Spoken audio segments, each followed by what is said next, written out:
Menurut legenda Taiwan, orang yang gantung diri sedang berduka. Untuk mengusir arwah bunuh diri, perlu melakukan satu upacara. Bakar semua tali yang digunakan untuk gantung diri, membuat perasaan berduka itu mengalir dan hilang. Orang lokal menyebut upacara ini antar daging. Pinggiran kota yang suram dan tenang, gadis dalam gaun pengantin, bungkus leher dengan tali, memilih untuk bunuh diri dengan cara yang tragis. Anehnya, selama proses itu dia meneriaki tidak mau. Apakah ada yang memaksanya? Besoknya berita pernikahan menjadi duka, menjadi trending. Kebetulan, ini sudah kedua kali di bulan ini kasus seperti ini. Dan yang meninggal adalah wanita. Dan juga semua gantung diri. Ini dua kasus pembunuhan yang aneh, membuat orang lokal panik. Untuk menenangkan mereka, orang lokal melakukan upacara sesuai tradisi. Peter adalah fotografer profesional. Demi bisa lebih cepat menikahi pacarnya si cantik, jadi ingin saat upacara ini melalui live dapat penghasilan. Teman Peter si gendut demi masalah ini khusus mencari selebgram melakukan live. Saat selebgram sampai di desa sudah malam. Si gendut hanya bisa menyuruhnya ke rumah paman. Saat Peter live, pacarnya si cantik setelah pulang kerja juga temani dia. Alhasil melihat di laut dan tidak fokus. Tiba-tiba dia seperti melihat bayangan perempuan, dan di malam itu melihat video live Peter. Terus bermimpi buruk. Di mimpi dia berbaring di kasur terapung di air, dan dari kejauhan juga sosok perempuan itu. Setelah bangun, leher si cantik mulai bengkak dan gatal. Tidak tahu penyakit apa. 10 tahun mengikutinya, biasa tidak sakit dan gatal. Si cantik tidak pedulikan itu. Sisi lain, selebgram saat live ditunjuk netizen belakang ada orang. Dia kira adalah bercandaan netizen. Tak sangka di toilet, beneran mendengar tangisan perempuan, lalu banyak darah mengalir di bawah pintu. Selebgram terkejut dan membereskan barang.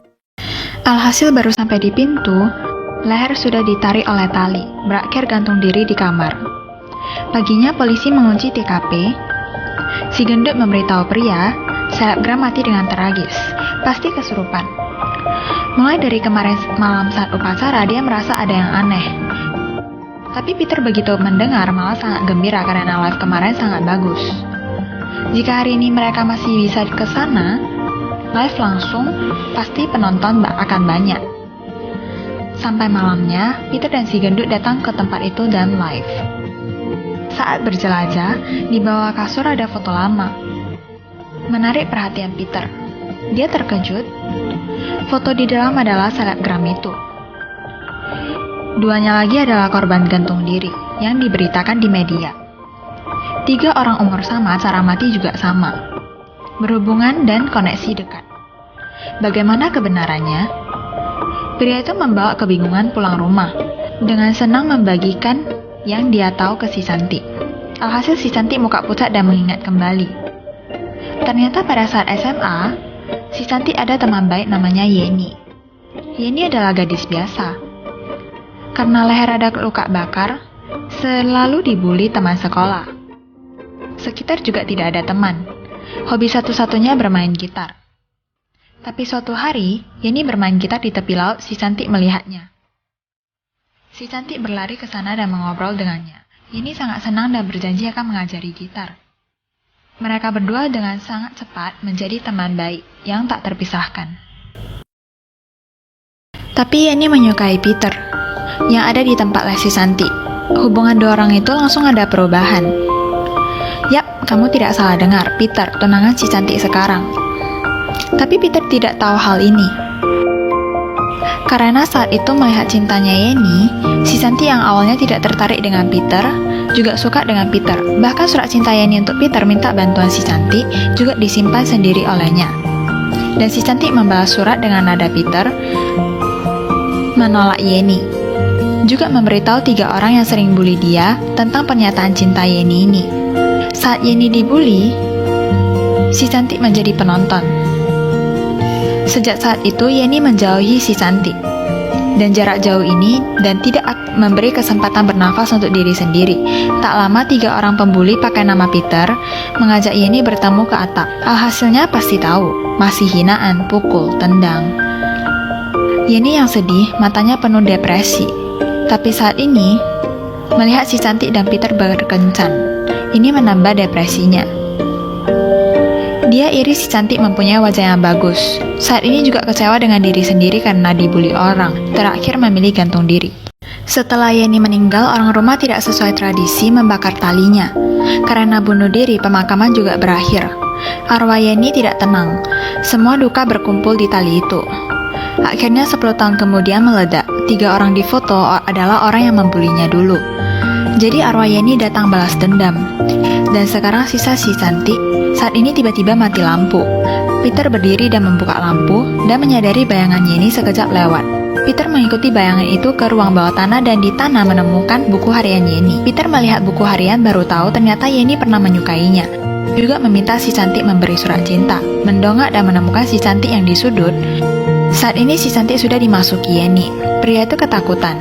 Si gendut setelah tahu langsung memanggil pamannya Asid, bantu mengusir iblis. Asid memberitahu Peter dendam Yenny sangat dalam. Ingin menolong si cantik hanya bisa berdiskusi dengan arwahnya. Kalau tidak si cantik juga akan mati. Pria membawa Asid datang ke tempat Yenny bunuh diri. Buka jalan, setelahnya Yenny yang di tubuh si cantik muncul. Tapi dia tidak ingin damai, hanya ingin nyawa si cantik. Dendamnya makin dalam, kebencian makin besar. Arwah ini bahkan membuat Asid yang sering mengusir iblis ketakutan. Ternyata tidak setuju. Yenny langsung mencekik leher Asid. Asid menjerit Peter untuk bakar talinya. Tapi Peter malah ragu. Dia ingin menenangkan arwah dengan cinta. Memohonnya jangan lakukan ini. Tapi roh 10 tahun itu bisa dikendalikannya. Melihat si cantik juga digantung, sekarat. Saat kritis, Peter akhirnya membakar talinya. Seiring terbakarnya tali, arwah Yenny pelan-pelan menghilang. Akhir film, Asid melakukan upacara untuk Yenny. Si cantik juga perlahan keluar dari bayangan Yenny. Si cantik keluar dari rumah sakit. Peter bertunangan dengannya. Perjalanan pulang rumah, si cantik melihat muka di cermin. Dengan puas tersenyum, dari pantulan kaca mobil, ternyata terpampang muka Yenny. Sebenarnya setelah Yenny gantung diri, sudah meninggalkan roh di tubuh si cantik. Masih ingat luka bakar leher Yenny? Si cantik juga di posisi yang sama. Tiba-tiba merah bengkak adalah munculnya roh. Roh ini seiring dendam yang dalam, kekuatan juga makin kuat. Terakhir menjadi media antara Yenny dan si cantik. Saat membakar tali, Yenny berhasil mengganti arwah dia dan si cantik. Jadi yang dibakar bukan Yenny, melainkan si cantik. Balik lagi ke pembuka film, 10 tahun lalu di tepi laut itu, si cantik tanya Yenny impiannya apa. Yenny berkata, aku berharap 10 tahun kemudian menikahi orang yang aku suka. Dan saat ini impiannya terwujud.